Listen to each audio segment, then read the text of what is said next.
we'll review last week what goes into building a star. Today we're going to talk about how stars form, a process by which we know surprisingly little, but we can make some hypotheses about what might be happening. What's that? Is it really surprising? We've never seen it. Well, perhaps, yeah. Perhaps given how little we know about the star that's right out there, so close we can't even look at it, perhaps it's not surprising. But we'll try to weave a couple of possible stories together. Of course, there's two different stories to tell about the way that stars are born, and they concern the central crisis at the heart of this class, and I suppose at the heart of modern astrophysics and cosmology. Somebody in the back, tell us what that is. Ladies? Yeah. Whether the sun is a liquid or a gas? Yeah, whether the sun is a liquid or a gas. Now, who cares if the stars are liquids or gas? 3 reasons why it might matter. First one. I'll be the one to mention that I don't want everyone. Hold on. Saying, Guys in the back. Yeah. Royce? Why does it matter if the stars are liquids or gases? You know what's like, I had it in mind. What's like right? No. Yeah, well, we should have something that makes sense at least, right? That's actually my favorite reason why it matters, is that if, light inside of, let's say the light in our laboratories doesn't work the same way the light in the stars does, that's kind of a strange model to have. What else, though? There's 2 other good reasons. Yeah. Ray. Find out how the sun does like fusion and stuff. Yeah, it'd be really cool to figure out, at least to understand how the star powers itself, right? Now, whether we can do it on Earth is going to be a whole different matter, but we're certainly not going to be able to do it if we don't understand how nature does it in the first place. And then the second reason, which kind of splits the 2. Owen? So we understand how star does what it does, so that we can do that here on Earth and replicate it and create energy more efficient. So fusion, science making sense as a whole, and then kind of the more topical reason, Abby. And in the life. Yeah. I guess being able to tell a coherent story about where stars come from, how they evolve over time, and all the downstream stories of that, which kind of culminates in this big meta story we call cosmology, which we will deal with in the last week of this course, it looks like. Hello. All right. So that kind of brings us where we're at right now. So we talked about the sun for about half this course. That was important because it's our best laboratory for studying stars. Then we started to get into what we can actually see in terms of light and what it might mean. We made a map called the HR diagram, which is spectral classes, so temperature versus intensity. And now we're trying to tell a story about that light, the temperature versus intensity, about what these different stars mean, how they're living and dying. So we have to talk about the birth of stars, then we talk about the death of stars. But in order to get to the birth of stars, we talked last Thursday about what goes into making a star, right? Somebody refresh our memory about something you remember from Thursday, because some of us weren't there. So let's talk about it. What did we talk? What happened? Somebody. I know this was a long time ago, a whole week ago. Yeah. Didn't we talk about the molecular clouds? Yeah. Molecular clouds. Yeah. What's interesting about molecular clouds? Anybody? Yeah, Emily. All the different matter and space forming together. Yeah, like the little clumps of stuff, right? So I guess what I'm kind of digging at is that there's, first of all, a lot of stuff out there between us and the stars. We can't see most of it, right? Because most of it is what? What is most of that stuff? Yeah. Single atoms. Single atoms, yeah. It's basically the stuff that's being kicked off. We call it solar wind here in our solar system, but it's basically just hydrogen atoms. And by the time those hydrogen atoms are cooling off out in interstellar space, they're electrically neutral, which means that they don't emit light and they don't even absorb light. except one kind of light. What kind of light was that we talked about? Anybody remember? Yeah. Infrared. Close. It is a long wavelength light, though. Yes. You got it? Shoot, I don't know if I do. Thinking of like 2 different kinds. Kevin? Yeah. Radio. It is a kind of radio light. It's actually called the 21 centimeter line, which was discovered. That's a pretty big, I don't know how long 21 centimeters is, but it's a big wavelength, right? So these are real slow oscillations, probably groups of atoms working together out in the cold interstellar space. And it's a particular weird kind of light. Usually, whenever you have light from an atom, we talked about atoms having these orbitals, right? You learn about them in chemistry class. But basically, what happens during light is that the atom gets electrically excited and its surface contorts into a new shape. And then as it relaxes, you actually get this transmission into other atoms, right? Assuming that they're physically connected to each other, you actually have a deformation that oscillates and carries that signal. The weird thing about that 21 centimeter line is that it doesn't require that same electric drive, right? You don't have to really charge the atom up. The atom is just naturally oscillating at this really low frequency, which is really weird. People didn't expect that, so you don't have that same shape change in 21 centimeter light. All right, so most of the stuff is just this transparent hydrogen, but Ray mentioned we have molecular clouds, right? So what's the difference between a molecule and just a neutral hydrogen? That's a good question. Yeah. Molecules have other atoms. Yeah, they're stuck together, right? So Stuff other than hydrogen.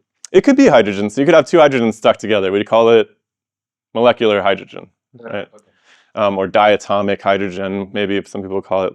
But yeah, so anytime you get 2 atoms bonded together, it's also called something else, which is relevant to our discussion, which is it's called condensed matter, right? So condensation is this reaction where individual gaseous atoms join up together. Now you can have gaseous molecules too that exist in these individual forms, but they do condense. As they condense, more and more clumps of them group together and so forth too. So you start bonding things together and making more complex molecules through these condensation processes. And of course, condensation is a relaxation process. So when the atoms join together, their shells blend together and it's relaxing. So it actually, gives off energy, right? So it gives off some heat or it gives off some light or something like that, right? It's very, the things are, the atoms, individual atoms are relaxed. So it's a naturally occurring cooling process is what I'm trying to tell you guys, right? So we have a lot of that stuff happening out there in these huge clouds of these molecules, right? And some of the molecules are pretty complicated, actually. So I think people were pretty surprised when they started studying these because they noticed organic compounds. So organic, has anybody had to take organic chemistry here? That's a murderous class usually, because there's so many complicated reactions that go into biological entities, right? I had to do a little bit. What's that? I had to do a little bit, but It's quite painful, especially the second semester, I recall. I sort of spaced out for it because it's just a list of reactions you have to learn. I just couldn't get myself to do it. Right, so organic stuff. Now, why is that weird that there'd be organic molecules out in outer space? Yeah. That's what you need for life. Yeah, we usually, for most of the history of science, thought that organic molecules came from living beings, basically, right? I mean, I told them more. Like all the way up into almost really into my childhood, they even thought that all the oils, right, these carbon polymers that come out of these hydrocarbons that come out of the earth, right, that we use to burn to make our cars go and stuff, we thought that those all came from, decaying organic matter, so dead stuff, right? They called it fossil fuels. They've since people have moved away from calling them fossil fuels because it turns out they're everywhere in outer space, right? Yeah. Yeah. Also, because thinking of why is it surprising to find organic molecules out there? They're really complex They're complex. and hard to make. Yeah. Well, presumably hard to make. So, we kind of hinted at this, but how do you get these complex things forming out in outer space, right? Did this come across last Thursday? It's kind of a neat little factory that provides itself. So, Stars. well, before we haven't quite got to making stars yet. We'll toy with that in a minute. But how do we get these, little gloms of stuff? How do we get complex condensates out there in these molecular clouds? Yeah, It needs to like attach itself to like dust. yeah. So dust actually is a really interesting factory for complex molecules, right? Because dust, what is dust? It's kind of strange stuff. I mean, maybe the simplest form of dust is some sort of rocky stuff like a silicate or a carbonaceous little cavern, but they're basically these little caves, like these like very small microscopic caves where other molecules and atoms, simple ones, can hang out and hide, right? And so you get often ice crystals. You get basically you build up these really intricate granules out of these little pieces, little bits basically of rock and ice that can shelter the individual molecules so they can come together, right? They can kind of template it together. So that's really fascinating. And, this is, it kind of, not to digress too far, but when we talk about where the heck did life come from on this planet, right? I mean, obviously we're all sitting around, there's plenty of life. Was it always here? I mean, that doesn't make a ton of sense because clearly the Earth had to have been formed at some point and then life appeared. So either it came from somewhere else or it happened here. And so when people are searching for mechanisms for how life can form, they use very similar, they're moving into spaces where they try to look for templates, right? That could align little amino acids or align little nucleic acids so you can make DNAs and RNAs, right? Naturally, you need some sort of little sheltered place to do that in. So it seems to be a principle that plays out in the universe that there are these kind of natural template factories that can make these complex molecules. That seems to be a promising hypothesis anyways. All right. So we got big clouds of stuff. What else? Any other thoughts from last week about the ingredients that we might use to make a star out of? All right. Yeah. Hydrogen, yep. Hydrogen, that's most of it. That's most of what we're talking about. Most of these organic compounds have hydrogens glommed onto them, by the way. So like if you think about methane, simplest organic compound maybe that you can imagine, or ammonia, they both have, ammonia just has a nitrogen, which is a big chunky atom, and it's got a bunch of hydrogen stuck on it. Methane is a carbon, it's got a bunch of hydrogen stuck on it. A lot of these chains just have hydrogen, they're basically just chains, how would I describe them? They're almost like fishing lines with a bunch of hydrogens hooked onto them. Yeah.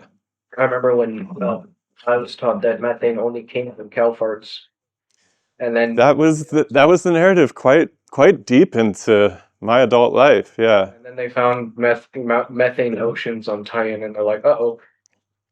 Yeah, it's pretty wild stuff. It also is made appreciably on lots of the planets we looked at last semester. So, you guys ever seen serpentine rock before? Anybody ever been out to the Kalmiopsis? Never even heard of it. It's a very, very special place. I recommend you all get out there before you move away from Southern Oregon. There's this beautiful, like, jade green rock, right? I think they call it Oregon jade. But that process, that serpentinization process that makes that rock actually makes methane in the process of doing it. So that's pretty wild. So organic compound, the word organic it's a little bit of it's one of those terms that it's like the QWERTY keyboard. It just stuck around, but it doesn't really mean it's tied to life anymore. Now just kind of mean complex molecules, rather. I don't know. At this point, I mean, it means stuff with carbon, oxygen, nitrogen, the stuff we find in bodies, basically. But it doesn't really have a clear boundary, I suppose, other than by convention at this point, which is fine. This is just how it goes. Although this is how we ended up with that insane temperature classification system for stars, right? The OB, whatever it is, FA, right? All of the letters are out of order, right? Because they came up with them under an understanding of the hydrogen lines in stars that had to be modified once they adopted this new understanding of the stars. So it's kind of funny how science does that. We just sort of fold our mistakes in and move on. And I guess every once in a while it breaks interminably and you have to reclassify things. And anyways, all right.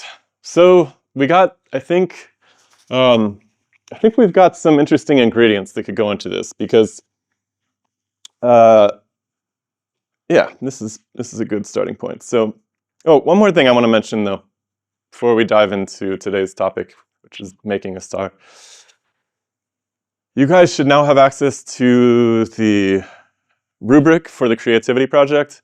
Everybody should do one, especially do one if you don't like your grade in this class. You should check your grade on Moodle regularly. I don't give you zeros for missing quizzes until the end of the semester, so don't think you're doing great if you haven't been doing your assignments. You're still failing. But do a creativity project. Next week, I will put up the rubric for the final project, and you will not have any more video assignments after that point, so you can just work on, wait, don't hold me to that, there might be one more. But basically, we'll level off at the video assignments, and you can just focus on the final project at that point. So we'll talk more about that on Tuesday. All right, do a creativity project. And if you have any doubt about what you want to do and whether it would qualify, just talk to me. All right, let's talk about making a star. So this is one of the more beautiful pictures that we've gotten. I think this is actually a James Webb photograph of the Eagle Nebula. So this is exactly one of these clouds that we've been toying with. I think it's false colored, right? So it doesn't actually look quite so beautiful if you get out your telescope, although you can resolve some of this stuff optically. So this thing is mostly huge columns of cold gas, so mostly hydrogen, mostly molecular hydrogen, right? So H2. And, you know, the length of that pillar there is about a light year, if we want to say that, which is huge. And so at some point, what we've come to notice is that I love how every time it breaks, you finally look at it, it fixes itself. come on. That's So like being caught. these things are really, really cold. So we can get some infrared information from the surfaces, but we think that the interiors are like really cold, like very close to not even moving. So 10, 20 Kelvin, something like that at the interior. Now, that's really, really interesting from a condensed matter perspective in terms of cold stuff happening, because what we need to do to make a star is get a bunch of stuff in one place at the same time, right? So the conventional story that's going to emerge here is that these are huge masses of molecules, right? So if you added up the weight, let's say, I'm going to just use the conventional word weight, but if you added up the mass of all these individual hydrogens, you would have lots of stars worth of material, actually. And so the conventional story is that this cloud sort of pulls on itself, and that there are regions in the interior that get over-dense. They get more dense than other regions, kind of clumpy. Here's a diagram of that. And that these overdense regions will have so much material in them that they'll start pulling other material in gravitationally. And as a result of that, you might have the opportunity to nucleate little balls of material. Now, there's some problems with this, but they're kind of forgivable problems. So this is the model that has been around more or less, the model that we're going to unfold about how that happens. It's basically the model that was given to us by Laplace and Kant back in the 1700s, which is this nebular collapse idea, right? It's very similar to the story we tell about our solar system and the planets that emerge from it and everything like that. So it's a very old idea that these contracting balls of gas will pick up spin motion as they contract, much like our figure skater, right? So this conservation of angular momentum, right? Have we talked about the figure skater in this class at all? Yeah. Or was it last semester? I can't keep track. So, a body has, a body in motion is going to stay in motion. This is a basic concept because where the heck is the motion going to go otherwise? And when the body is rotating, if you move, if it contracts, if the figure skater brings their arms in, that motion is no longer their body's not covering as much distance out here, right? It's covering less distance. So to make up for it, it goes into more, that motion is actually, that momentum, that material in motion has to remain constant. Material stays the same. Distance is traveling is less over here, so it goes faster, right? So you get this spinning effect. So this is a pretty physically consistent story up to the modern moment. And it would probably be a perfectly good story to tell if we didn't have reason to believe that the stars might actually have condensed matter as a basis right now. So again, this is where the stories start to really peel off in interesting directions. Now, on its face, there's also things that we've learned in recent times that really throw a wrench in the spokes of this idea that these clouds are gravitationally collapsing on themselves.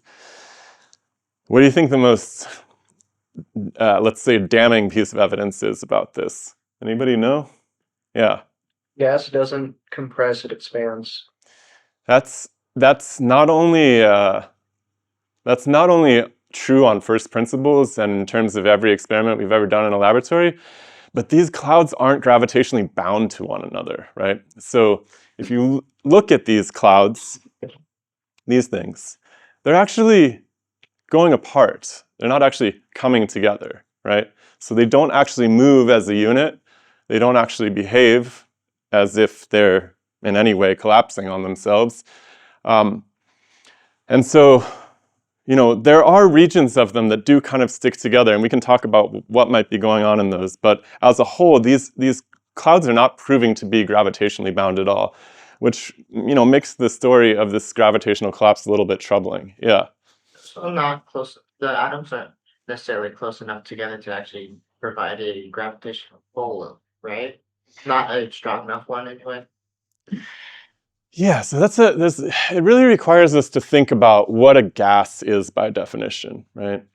So the weird thing about gases, and particularly the model that we have for stars in the main right now, so in the textbook model for stars is, if you go to grad school, let's say you do a PhD in astrophysics and you study stars, and you study the actual physical processes that go into powering the star in the standard model, the gaseous star.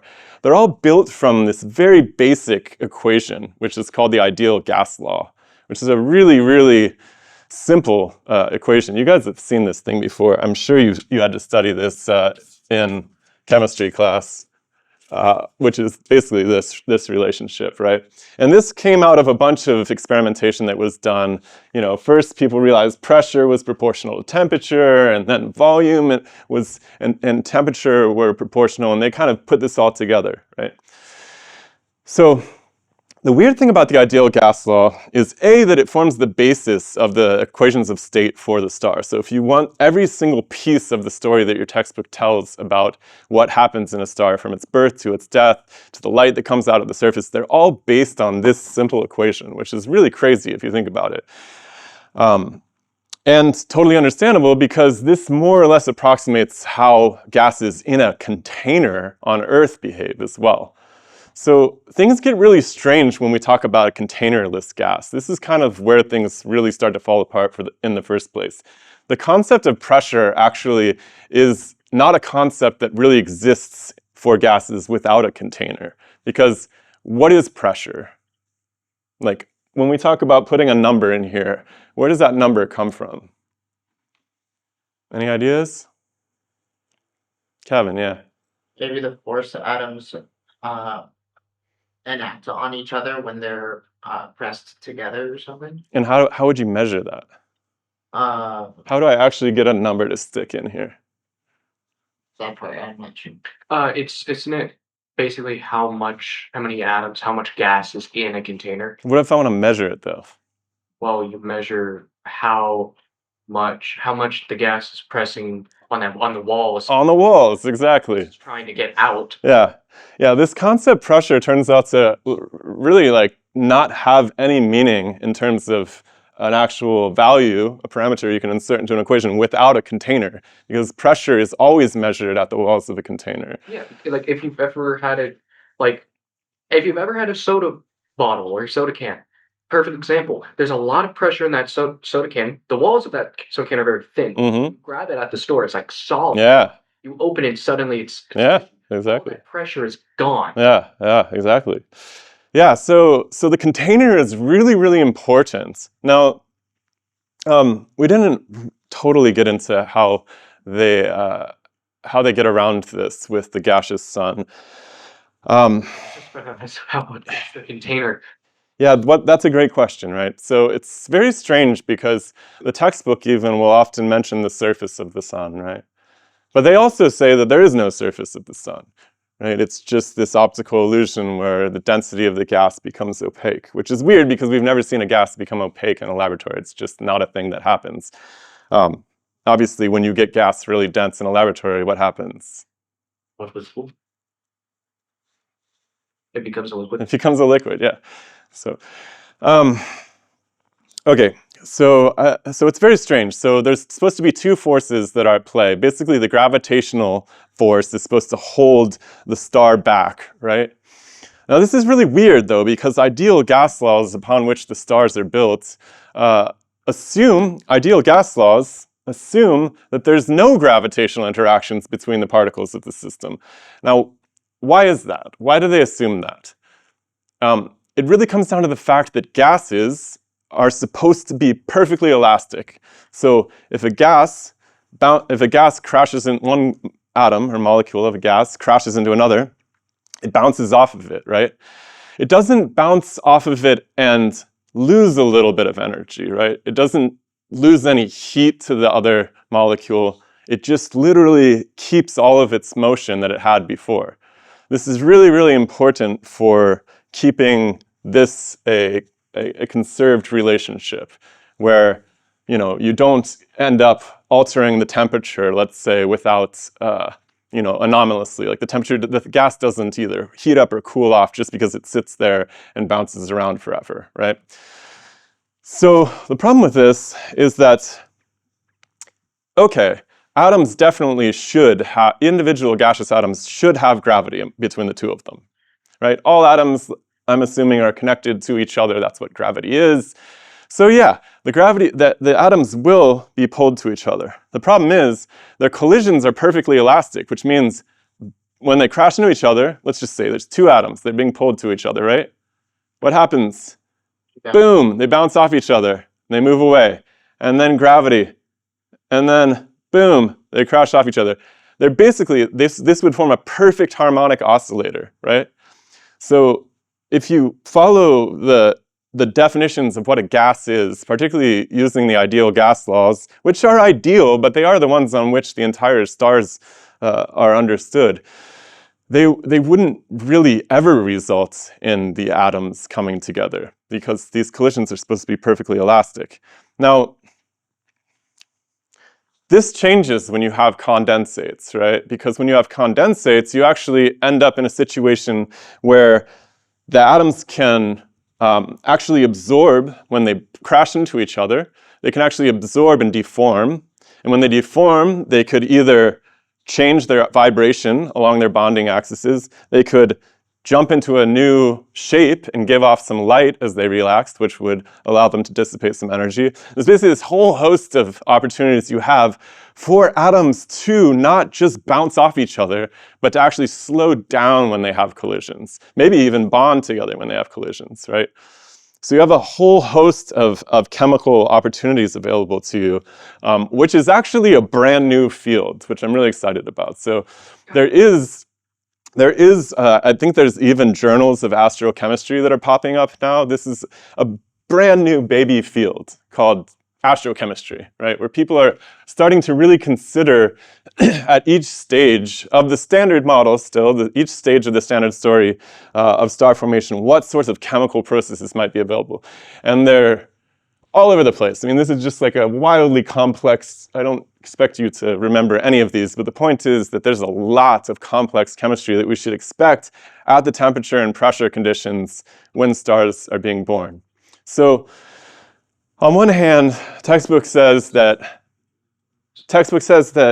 gravity is taking over and is really orchestrating the little cores that we see where we would expect to find stars forming in these giant clouds. At the same time, they're kind of also recognizing that, yeah, well, as this is happening, you know, the molecules have templates where they can form even more complex molecules. There's condensation reactions going on. So we're really in this kind of fun transitional period where it's very acceptable to talk about the condensation reactions that go into star-forming regions, but still the general meta-story based on these ideal gas laws somehow is that the gravity is really responsible for the whole process. So again, this is really, really hard to understand because, let me see if I can find a good picture. Why? Because can we actually see the star when it sparks into ignition?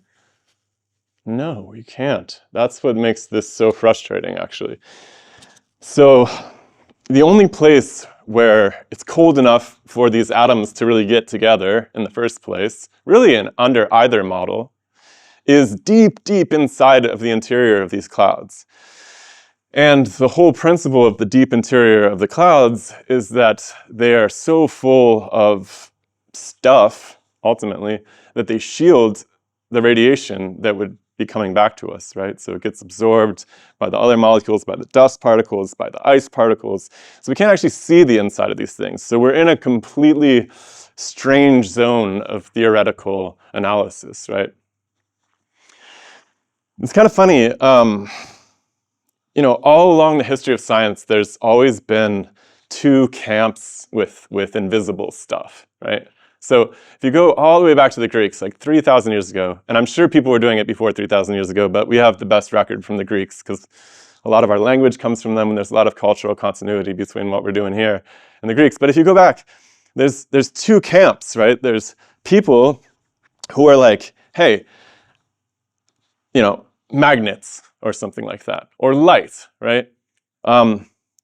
There must be some way that my eyes are communicating with the lights in the sky. There must be some way that these two magnets are pulling this, or this magnet's pulling this iron, pieces of iron around, right? There must be something invisible doing it, right? And so there's always been a camp of people, they were called the atomists back then. It didn't mean that they understood what atoms were or anything. They just meant there was little bits of invisible stuff that were doing the magical stuff that you couldn't see. And then there was always another camp of people who were like, hey, we can't talk about stuff that we can't see. That's just off limits. You just can't do that. And this battle's raged for thousands of years, actually. So all the way up into the 20th century, right? There was a really strong philosophical camp. They were called the positivists. Anybody ever heard of the positivists before? The positivists were like, hey, look, science should only just describe the stuff we can see and experience. And if we can't observe it directly, we shouldn't talk about it, right? But, and honestly, I would count myself kind of more on the atomist side of things, where I'm like, hey, look, we've actually been able to do incredible things by assuming that there are processes happening where stuff's invisible. So my favorite one is genetics.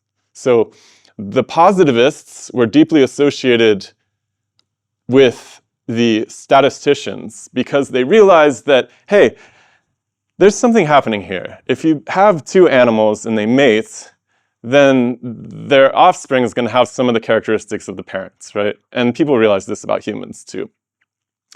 And the statisticians and the positivists were like, hey, we can make really nice mathematical models that are predictive of how these attributes are going to be inherited. And then there was another camp, let's just keep calling them the atomists, because they're the people who say there's actual mechanical processes at play. They were like, no, I think there's actually some sort of genetic crystal inside of the cells. They just discovered cells, actually. They're like, I think there's some sort of material in there that's encoding all of that information. And the positivists and the statisticians who were actually quite popular had the microphone at the time. Were like, no, that's stupid. We shouldn't talk about stuff that we can't see. It's just baseless hypotheses, right? Yeah. I think part of this is also a good old-fashioned argument of what would God intend, or what would the gods intend? Basically, what is this just magic, or is there a process behind it that we can't see? Yeah, I mean, there's a lot of things tied up in it. There was definitely a lot of God stuff tied up in it. I think there still is to this day. Not necessarily in the religious sense, but in the sense of people really do want there to be magic in the world. Yeah,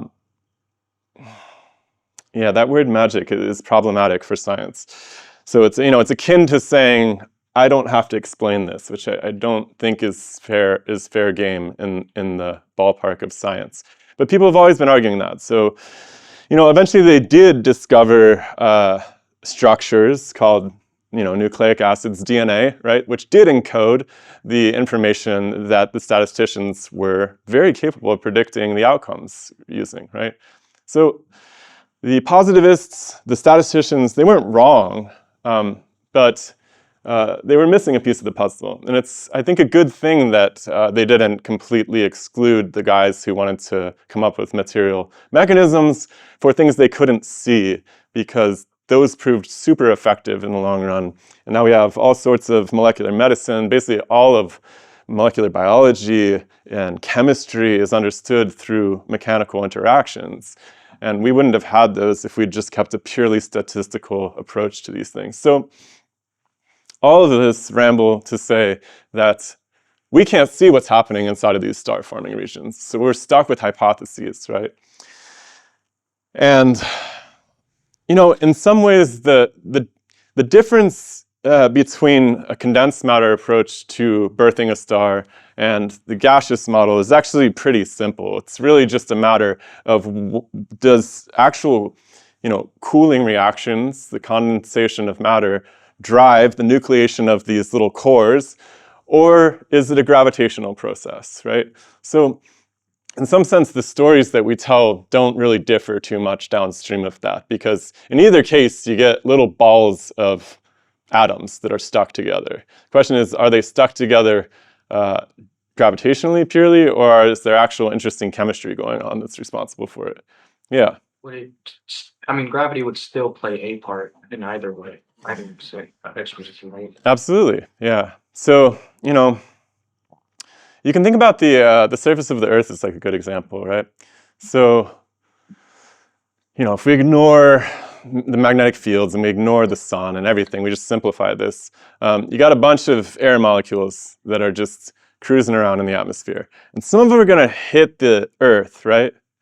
Now, if the Earth has a nice surface, actually, which is condensed, and it can actually inelastically absorb some of those collisions. So when the air that's moving, it's kind of heated or whatever, it bounces into the Earth. It doesn't just bounce off into space, right? It actually slows down a little bit. Now, sometimes it can get overheated and actually get ejected, and there's some balance which is struck, right? But that's because the Earth has a surface. There's, in some sense, a container for there to actually be a reaction with, which is condensed in the first place. So, gravity can absolutely play a role in holding things together once you have something to collide against inelastically that can actually absorb some of that energy and transfer it into heat in the first place, right? So, again, even when we talk about fusion in the liquid sun, it's a very gravitationally driven process, right? The layers of the sun confine individual little hydrogens in between the layers, let's say, but the overall crunch of the sun, all those atoms pulling on each other, the network effect of that is what's really driving the pressure into that lattice to do the work. The main difference is that with the gaseous, the sun, you have the only place where you can have enough collisions. You don't have those layers to confine things. So the gravity has to do all of its work at the dead center of the star, basically, right? Because that's the only place where there's going to be enough collisions of your gas molecules to have the temperature necessary to stick them together into new elements, right? Whereas, you in the liquid sun, you can have that happen in different layers all over the place, perhaps. So both are gravitationally driven processes. Gravity is important. The question is whether it's really the prime mover, whether it's really capable of initiating the process in the first place. And I don't know, it's a very, I feel like it's a very, when I look at the textbook and I look at the standard story of the nucleation of these little cores, these things, they really do actually point to a lot of chemistry going on. It's almost like the biggest concession towards liquid stars at all that I can see without them maybe perhaps even realizing it. I mean, these are all in some sense processes that give you complex molecules. The complex molecules actually do have those inelastic collisions. So you can imagine the things kind of slowing down, sticking together. At some point, you do get enough of those things close enough together, maybe even stuck together, that gravity can take over and drive some of the processes that roll downstream of that. So it's not necessarily an either-or thing at some point, really only at the moment of initiation. Does that make sense? Thoughts? Concerns? All right. So, one of the things, I'm not sure how much, I want to be very careful how I pace the last 3 weeks of this class, because there's 3 big topics that I want to cover by the end. I want to talk about cosmology in general, which is this meta story, so I'm going to save the last week for that. I really want to talk about all of the spooky, weird stuff one week, so I want to talk about black holes, I want to talk about dark matter. Normally, we would have time to talk more about the organization of the galaxies themselves, but we'll kind of skip some of that for lack of time. But what you can see is that when we look out at the sky, we actually see different clusters of stars, right? And the story that's mapped onto these, I don't know if it's true or not. It sort of makes sense, though, that when stars are first formed, they're all very close together in some sense, right? Because we have those cores where all of these, just the nucleations, little droplets, let's say. And then kind of as the stars age, they're of course giving off all of this solar wind, right? They're pushing outward, and they kind of push themselves away from each other. So in some sense, we identify how old a cluster of stars is based on how it's spread out. Yeah. Hold on, I'm a little. So they say that the cloud does not expand out, and yet because of gravity, but yet when there's more gravity with the stars, then they spread apart. Like that's the standard. It's really bad, yeah. I mean, I'm sorry. I mean, I think that we have to be really careful, though, right? Because it's a really interesting moment for science, honestly, right now. I mean, in some sense, it's total, the whole way that the project of science has gone in every single discipline has been this process. It's really a process of being wrong. That's literally all it is. We're always just like, oh, here's how it works, and everybody's like, yeah, that's how it works. And then we learn something new, and we're like, no, that can't work. This works instead. That's how it's supposed to go. I think it's perfectly natural that we would start to understand things differently. I think the only reason it's become so intense at this moment is because of the institutional, let's say, industrial way that science has been done in the last 50, 75 years. So you guys got to remember that, you think about scientists as like these lab coat wearing guys who work at universities or whatever. That's a pretty new idea. Like most of the study of all these things we've been talking about were kind of done by these gentlemen aristocrats, some ladies too, but also aristocrats who basically were just, rich as hell and had a lot of free time to sit around and think about this stuff. So after World War II, there was a lot of money being pumped into science because it ideally resulted in technology that would profit the empire.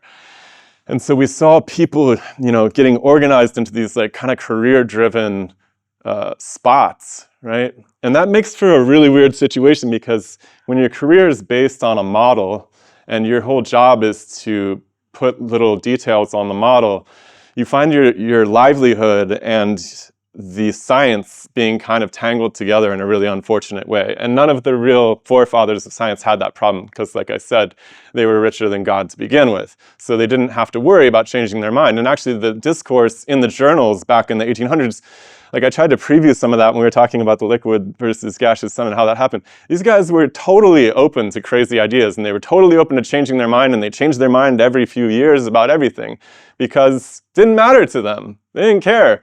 They didn't have any career based in it. They were, a lot of them were physicians and lawyers and statespeople, and some of them were just wealthy, landed gentry. You have thought? Oh, not really. Okay. Scratching my head. So there are some really, really, really crazy contradictions that are starting to appear in this story. I mean, the fact that these clouds aren't bound to each other, the fact that, the laws of thermodynamics specify, and it's quite clear in any laboratory that an object can't do work on itself, right? So the idea of gravity really doing work on the objects themselves is kind of forbidden by thermodynamics in the first place. There's a lot of really, really weird contradictions with this story. Yeah. I have a question though. If the gas clouds are expanding away, how does a condensed matter star come together out of that? Cooling and chemistry. So it's kind of like, I use this example, I could probably just keep using it and get better at using it, but you go out on a cold morning and you see your breath in the air. Okay, so the gas is just So a condensation reaction, cold so it's really cold, and then that stops it from expanding, basically. when the gases get really cold, they have the opportunity to spend more time close to each other. And when they spend more time close to each other, then they can actually undergo these thermodynamically favorable, that is to say relaxing reactions where they actually merge their surfaces with one another. And you get condensates that form. So the gaseous water in your breath will join together when it gets cooled really fast, they'll stick together. And I think stickiness is a totally reasonable way of thinking about it. Okay, and that's a relaxing process, by the way. Yeah. And then at some point, those basically planets become stars when they get big. Yeah, that's what brings up the really funny boundary between something like a Jupiter and something like a star, right? So I'm trying to figure out at what point do they start producing heat? yeah, well, it has to do with the size, ultimately. Because I know Jovians produce. They do. Yeah, and that was actually the mechanism that people first really, really liked. Especially, it was championed by this guy named Helmholtz, who was one of the early thermodynamicists. There was this whole thermodynamic revolution in the 1800s, right? Because people were like, "Oh man, we can make engines," right? So they came up with all these laws that we now form the bedrock of our physics. Our approach to heat and all of this stuff really comes from the thermodynamicists trying to make engines. And they realized that if you squish things, that you can actually make them hot. And so they thought, okay, the stars probably are like that. They're probably just crunching down on themselves, and they're making heat that way. And we still think that Jupiter generates its heat that way.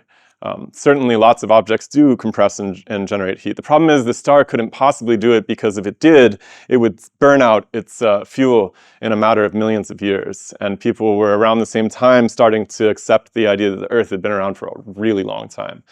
Yeah.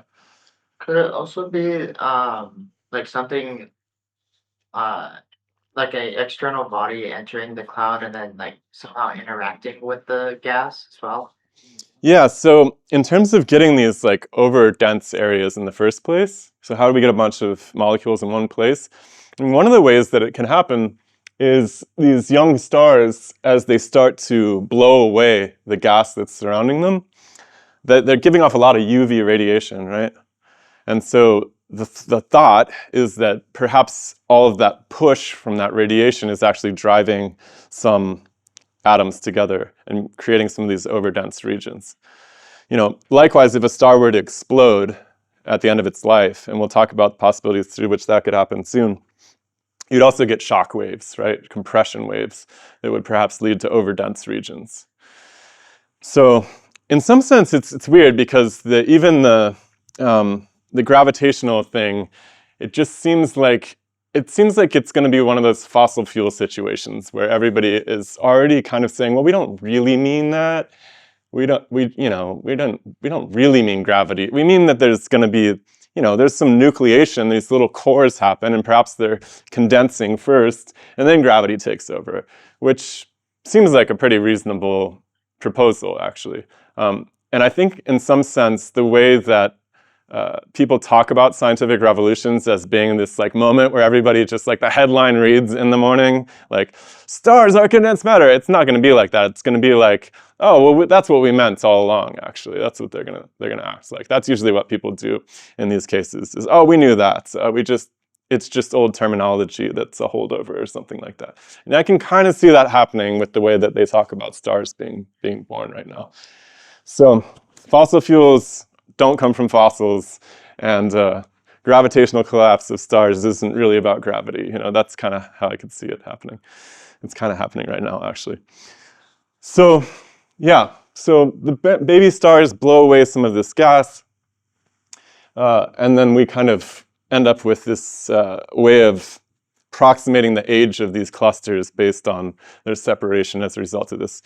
But yeah, the entire proposal is deeply fraught. I mean, you guys can imagine that if you take a balloon and you pop it, the gas spreads out to fill, let's say it's in a small room, right?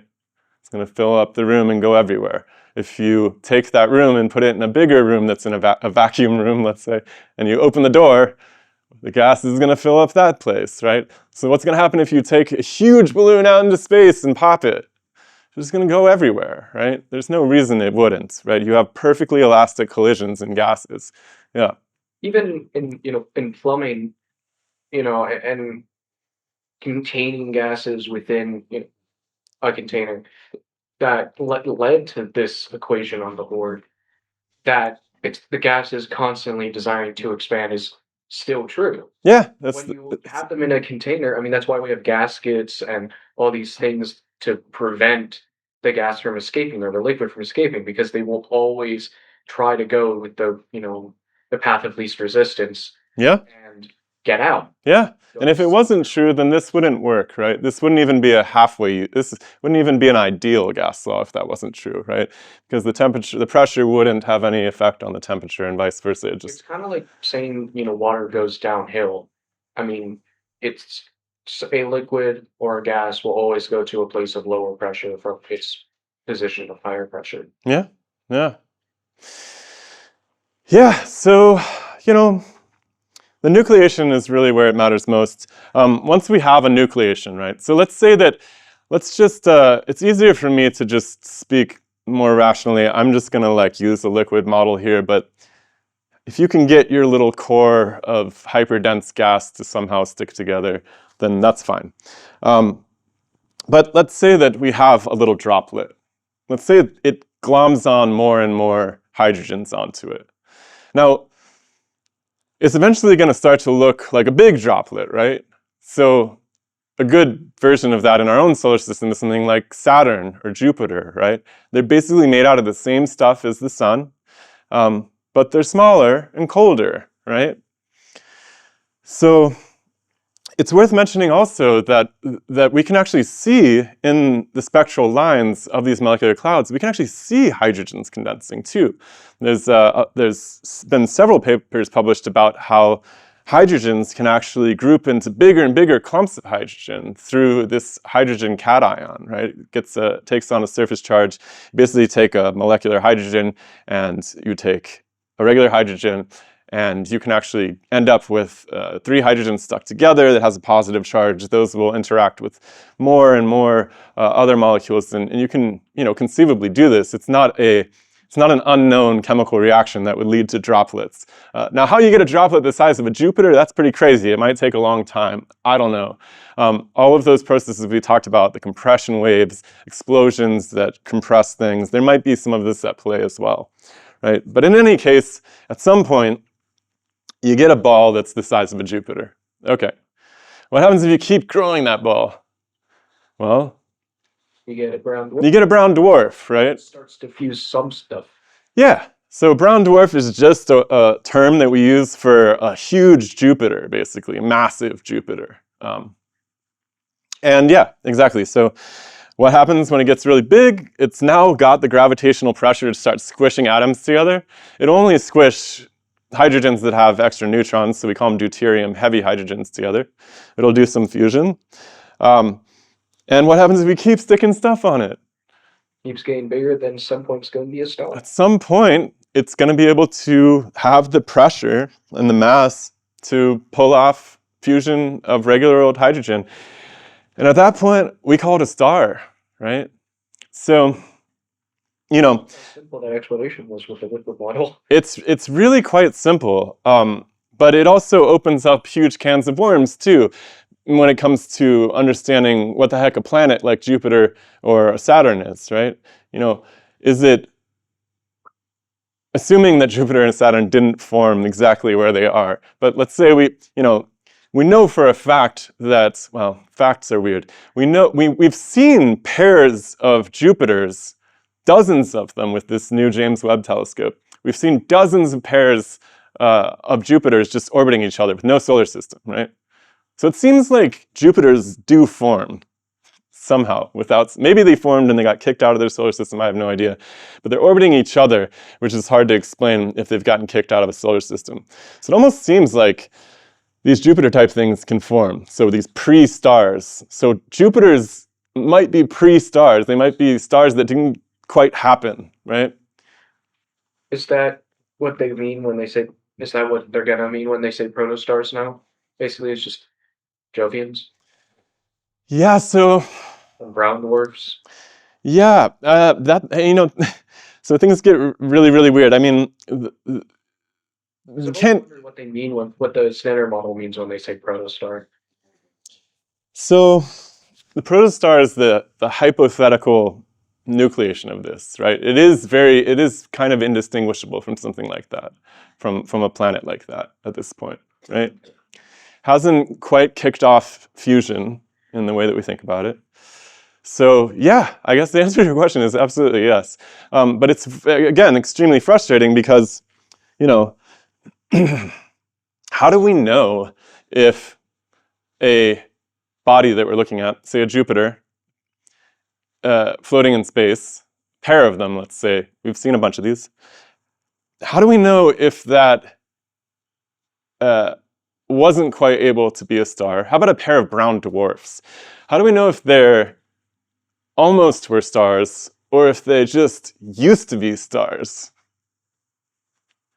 What's the answer? Now, if there was like a professional astrophysicist standing here with me at the desk, he would say, what would he say?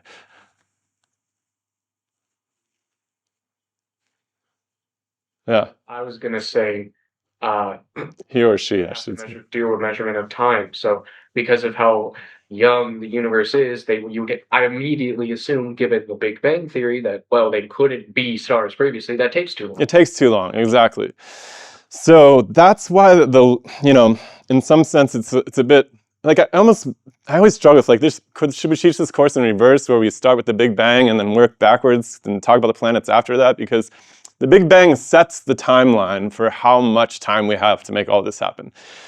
Quite frankly, if you want to cool off a sun like ours, if you just literally treat it as a ball of condensed hydrogen that is compressing and doing fusion and all of this stuff, and it's dissipating, we see the wind flying off of it. So presumably, if we just let that run for a long time, the thing is going to just cool off and cool off and cool off and cool off. And eventually, under that model anyways, it's going to end up looking like a brown dwarf at some point. It's going to end up looking like a Jupiter at some point after that, and so on and so forth, right? Now, the only reason that people don't even, that the professional astronomers don't entertain that idea is because there isn't enough time allowed by the cosmological story of the whole universe, right? So that's really interesting. But it does, you know, as I think we will see that narrative shaken loose in our lifetime, it really opens up a can of worms about what exactly these bodies are and on which side of the story of stars they are from. Because I think it will prove very difficult to tell. And there might be chemical signatures that we'll eventually be able to. My first thought was looking at the bodies surrounding it. Because, like, if it was a star, it probably had a greater gravitational impact on its neighbors or the things surrounding it. It probably had solar windows sending out. And if it's not anymore, right, it's just a brown dwarf, you might look around it and see solar winds coming from that brown dwarf that's not there anymore. So you're like, well, it was a star previously because it probably was sending that solar wind. Yeah, I mean, there's. How useful that is, but that was the thing. Yeah, I mean, but you know, that's a good idea. But you also have, you also are talking about such extraordinarily long time scales that are completely uncomfortable to the modern astronomer, right? I mean, goodness gracious, who knows what can happen during that transition from glowing solar wind emitting star like ours to cold brown dwarf, right? If that is the path in which something happens, and of course, no professional astronomers would entertain that idea at the moment. But if that were to happen, it could be, in some sense, quite violent. I mean, we don't know, right? So we do know, and we're gonna start playing with the transition species, which is called a white dwarf. We're gonna play with that very soon, next week. But what we do know is that when we see these white dwarf thingies, which are supposed to be at the end of the star's life in some sense, we see them in the middle of these nebula, which look like giant explosions. Actually, they're called planetary nebula, which has nothing to do with planets, but they another term that stuck around from when people thought they were solar systems because their telescopes were garbage. But there does seem like there might be some not so pleasant moment that occurs in these transitions, right? As it casts off the outer layers of itself, right? What is a white dwarf in the liquid model? Yeah, we'll do that. Don't worry. Next week. Because I was wondering, because I don't think they can be bajillions of degrees. No. Well, I've kind of I guess we can just preview it since you bring it up, and I have mentioned it before. But so when the astronomers look and they see something that's really hot but really dim, since they don't have any way to modify the emission of the surface other than the amount of stuff that's there, They make it really. other than the size of it, they shrink the radius. Yeah, they make it really dense. They make it really small, right? You know that, like, white dwarfs are meant to be kind of like I guess, would be transparent otherwise. Exactly. So again, like, The issue. you know, I've said it a million times in this class, but diamonds and soot, both made out of carbon, they have very different optical properties, right? It's very possible under a condensed matter approach to the stars that what we're seeing with those white dwarfs is not small stars, but we're seeing stars that are really hot, but they have really, really poor optical emission. Their emissivity is really jacked up because their lattice, the structure of the actual molecular lattice inside of the star is just altered, right? Just like it is between soot and diamond, right? So diamond has a cubical crystal structure to it. Soot has a hexagonal planar one. If you had a transition between those two, you could imagine really, really changing the emission, the brightness of the object you're looking at could change wildly, right? So they're still really hot. Their temperature does appear to be really hot. Okay. So they're still cooking, yeah. We'll talk about that because there's a couple of different stories. These stories overlap in places and they depart in certain places. And of course, you know, this proposal of a liquid star is being resurrected from almost 100 years ago when it was abandoned. So there's a tremendous amount of work to be done post-Renaissance with respect to this model anyways. So the finer details are quite, there's a lot of open questions to be sorted out, actually. So they do appear to be quite big because of the orbital stuff. I don't know if you were here for that, but we looked a little bit at it. You know, when we were talking about how you would gauge your distance to something. That was one of the days I was gone. Okay. I checked. Uh, That was Tuesday last week. Yeah. I watched the lecture for that one. I haven't watched Thursday's lecture yet. No worries. So we can see that these white dwarf stars, these dim, hot stars, they appear to be big based on the orbital mechanics they have with the bright stars next to them, right? They still seem like they're the same size as a normal star of that temperature, or close to it anyways. Okay, so the only reason that thought they were hyper dense is just because they were less emissive. Yes. Okay. So we'll play with that because, yeah, we'll get there. I want to be really careful and make sure that I go through all of that. So, What's the red lines on that diagram? okay, so this is kind of interesting. As you get this ball, which is condensing or gravitationally collapsing or both, what's going to happen is it's going to start spinning, right? We talked about the figure skater and how this happens. So one of the interesting things about spin is that so fusion is presumably starting to happen in these little protostars, or as they transition, and we call them T-Tauri stars. They're transitioning, and so they're starting to kick off wind, right? But what's happening is that as it's spinning, it's actually the fastest moving surface is actually at the top of a ball, if you think about it. It's the smallest. It's where the most motion is happening, right? The slowest moving parts are actually at the equator. So that's where actually all of the dust and stuff is going to be most kind of piled up, which means the wind is not able to escape as easily at the equatorial regions. It means that it's mostly going to be able to escape from the poles of the star. This is, yeah. And the pole, and it's rotating along with the axis of its pole. Yeah, exactly. So So that makes sense why, yeah, so the equator is very wide, so slow. Yeah. exactly. So this leads to the interpretation of these images that we get, where people are trying to make sense of these very bizarre jets coming out at polar angles inside of these clouds. So this is some of the first like luminous behavior that you can see that's associated with what we think are new forming stars. And so these polar jets are the result of that baby stellar wind starting to escape from the poles. And we call these, like I said, we call these things T-Tauri stars. So, and let me see, I got some more pictures of these things. Yeah, a little bit.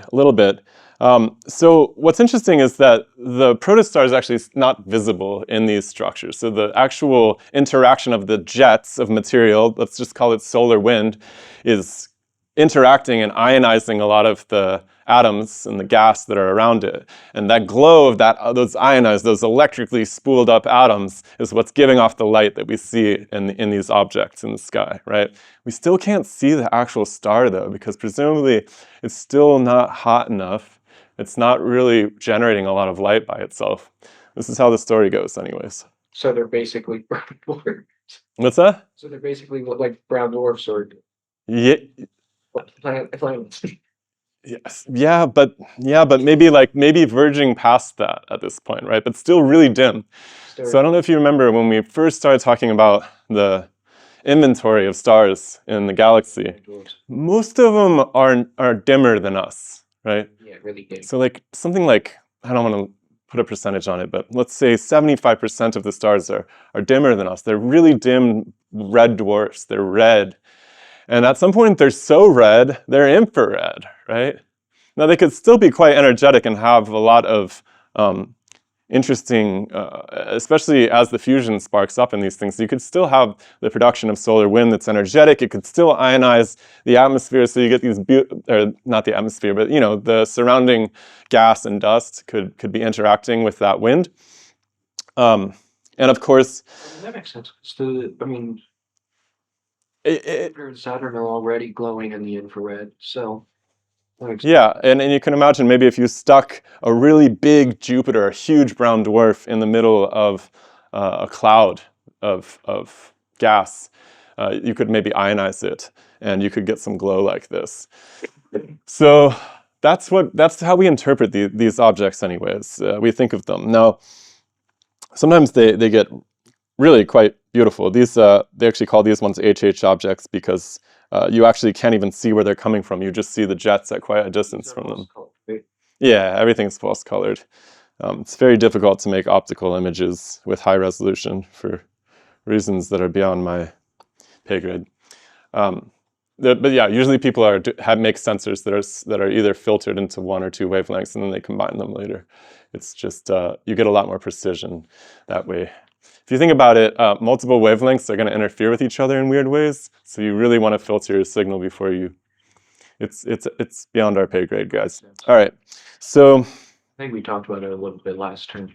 it's really important to this satellite that we're trying to build to image the sun, actually, because we really do want to do it in optical frequencies, but we probably have to do it at multiple different optical frequencies because if you measure too many frequencies at once, they interfere in really unpredictable and unfun ways. Okay, so that is basically all that we know about making stars. We've never seen one of these protostars. Yeah. What does HH mean? It's just the name given to these particularly enormous Objects. jet objects, yeah, where you can't actually see even the source of them. Yeah, it's named after the guys who found it. Did I write their names down? Harbig Haro. Oh. There you go. Yeah. You seem to name a lot of things after people. Yeah. We got the HR diagram. Hertzsprung Russell, I think. I think that sounds right. All right. Just now. Yeah, people name things after themselves, which is hilarious. You know, Galileo wanted to name the moons. He discovered the big moons of Jupiter with his telescope, and he tried to name them after his sponsors, which is really funny. I believe he was being hired by some Italian merchants. Something is named after him that's orbiting one of them. They're called the Galilean moons after him. Yeah. But they're actually named after these Greek. Well, all of the bodies are named after these mythological characters from the Greeks, right? Or the Romans. So you have Jupiter, I guess it's a Roman version of the Greek god Zeus, and all of the different bodies in the solar system are named after Greek or Roman mythical characters. So he got vetoed on that. But yeah, he wanted to name them after, like, you know, his sponsors, which is really funny. All right, so this is cool. So this kind of brings us back to our old diagram, because what the standard astronomers are going to do is try to fill out some of these supergiant stars that are out of place by treating them as if they are stars that are moving onto the main sequence, right? So if you think about it, the more stuff you have in one place under either one of these models, the hotter that the thing can be, right? More mass means more fusion, means more heat. Pretty simple, right? So the idea is that the stars that we've been talking about today, whether they're big, they're going to end up in the upper right-hand corner as these kind of cold supergiant stars, right? Red temperature, cold supergiants. And then as they condense and collapse, or however you want to think about it, they're going to slowly drift across the diagram as they age, and they're going to end up, the big ones are going to end up way over on the super bright, super hot side of the diagram. And the little ones are kind of going to drift down and end up on the shoulder of the diagram in the kind of cold red region, right?